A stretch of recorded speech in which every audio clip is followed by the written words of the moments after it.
जम्मू आ गए, दिल्ली आ गए, अलग अलग जगह पे आ गए और अभी सरकार उनको करीब प्रिजन सेटल। मेरी बात समझ गए क्या? सबके साथ मर्डर हो जाता है क्या? सारी बहुएं जला के मार दी जाती। नमस्कार दोस्तों, जैसा कि आप सभी को पता है 2 वर्ष के सफल कार्यकाल के बाद हमारे honourable chief justice doctor D.Y.. Chandrachud 10 नवंबर 2024 को अपना कार्यकाल पूर्ण करने जा रहे हैं। और जैसा कि जुडिशरी में परंपरा चली आ रही है, उसी को निभाते हुए उन्होंने अगले चीफ जस्टिस का नाम रिकमेंड कर दिया है। वो चीफ जस्टिस जो होंगे 51वें नंबर के भारत के चीफ जस्टिस बनेंगे और उनका नाम है honourable justice Sanjeev Khanna. Next CJI बनने जा रहे हैं। वर्तमान सीजेआई ने इनका नाम रिकमेंड कर दिया है।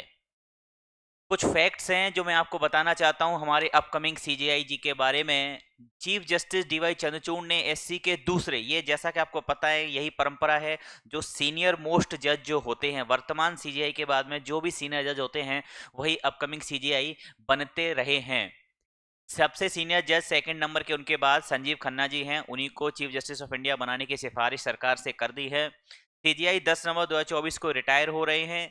जस्टिस खन्ना भारत के 51वें सीजेआई होंगे। अक्सर जुडिशरी के एग्जाम में, अदर एग्जाम्स में क्वेश्चन पूछा जाता रहा है कि वर्तमान जो सीजेआई हैं वो कौन से नंबर के हैं, तो हमारे जो सीजेआई हैं वो अब जो सीजेआई होंगे 51वें नंबर के होंगे। जस्टिस खन्ना का कार्यकाल लगभग 6-7 महीने का ही होगा। जी हाँ, 13 मई 2025 को ये भी रिटायर्ड होंगे। करीब 6-7 महीने का इनका कार्यकाल रहेगा।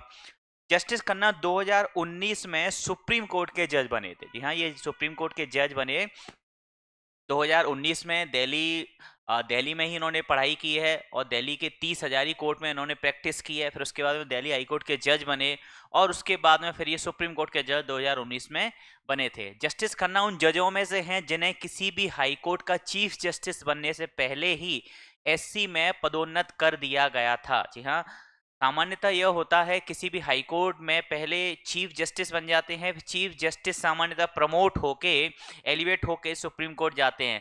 लेकिन कुछ जजेस, बहुत ही कम संख्या ऐसी रहती है जो कि चीफ जस्टिस नहीं बने किसी हाई कोर्ट के, फिर भी डायरेक्ट हाई कोर्ट जज से सुप्रीम कोर्ट जज के लिए प्रमोट हो जाते हैं। तो उनमें से एक नाम आता है ऑनरेबल जस्टिस संजीव खन्ना जी का।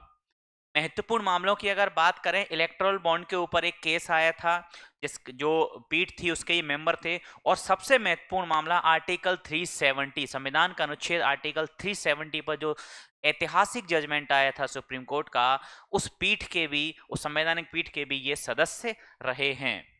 सबसे महत्वपूर्ण बात मैं आपको बताता हूं, भारतीय इतिहास में खासकर हम इंडियन जुडिशरी की बात करें, अगर जुडिशरी एस्पिरेंट की बात करें तो शायद ही कोई ऐसा व्यक्ति होगा जो माननीय honourable justice HR. Khanna ji को नहीं जानता हो। अपने डिसेंटिंग जजमेंट, जी हाँ, असहमति जताई थी और जिसकी वजह से उन्हें अपनी लाइफ में काफ़ी नुकसान झेलना पड़ा था। ऐसा कहा जाता है कि उसकी वजह से वो सीजेआई के पद से भी वंचित कर दिए गए थे या हो गए थे। एडीएम जबलपुर का वो मामला था जिसमें उन्होंने डिसेंटिंग जजमेंट दिया और उन्हें सीजेआई नहीं बनाया गया, इस कारण उन्होंने इस्तीफा दे दिया। तो अपने डिसेंटिंग जजमेंट के लिए हमारे जुडिशरी के इतिहास में बहुत ही फेमस पर्सनैलिटी रही हैं।